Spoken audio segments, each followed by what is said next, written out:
تضحية 100 جمل. بعد حفر بئر زمزم نسي عبد المطلب نذره، وفي إحدى الليالي رأى في المنام من يقول له: أوفي بنذرك، فقام وذبح كبشا. ثم رأى المنام مرة أخرى يطلب منه ما هو أعظم، فذبح ثورا. ثم تكرر المنام يطلب الأعظم، فذبح ناقة. وأخيرا رأى المنام يطلب ما هو أكبر من ذلك، فسأله: وما هو؟ فقيل له: ولدك الذي نذرت.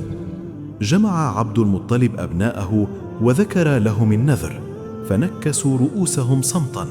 فمن ذا الذي يرضى بالذبح؟ لكن عبد الله رضي وقبل. وعندما وضع ليذبح سارع أخوه الصغير العباس بجذبه ومنعه، وفي هذا الازدحام والاضطراب أصيب وجه عبد الله بخدوش ظلت آثارها ظاهرة حتى وفاته.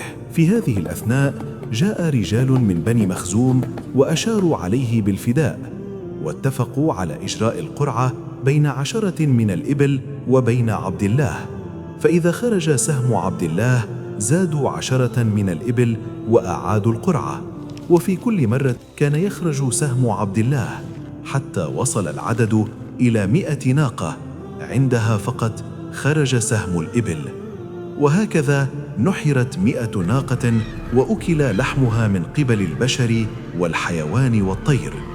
وصار هذا الفداء سنة متبعة في العرب، وعندما ذكر ذلك أمام النبي صلى الله عليه وسلم أقر هذا الفداء، وكان يقول: أنا ابن الذبيحين، يقصد إسماعيل عليه السلام وعبد الله. كان عبد الله أجمل شباب قريش، وتزوج من السيدة آمنة وهو في 18 من عمره، وكانت السيدة آمنة أفضل نساء قريش نسبا ومكانة. وفي رواية أنه قبل ولادة النبي صلى الله عليه وسلم بأيام جاءتها ملك وقال لها: إنك حملت بسيد هذه الأمة، وآية ذلك أنه يخرج معه نور تضيء له قصور الشام وبصرى، فسميه محمدا، فإن اسمه في التوراة والإنجيل أحمد، وفي القرآن محمد، والقرآن كتابه. وانتقل النور الذي كان يسطع في وجه عبد الله إلى وجه السيدة آمنة بعد الزواج.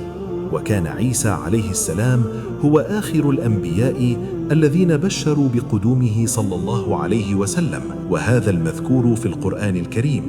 كما ذكر في الكتب السابقة أن من علامات نبوته أن يموت والده قبله، وبالفعل توفي عبد الله قبل ولادة النبي صلى الله عليه وسلم بأشهر قليلة عند أخواله بني النجار، ودفن هناك. أشرق شهر النبوة.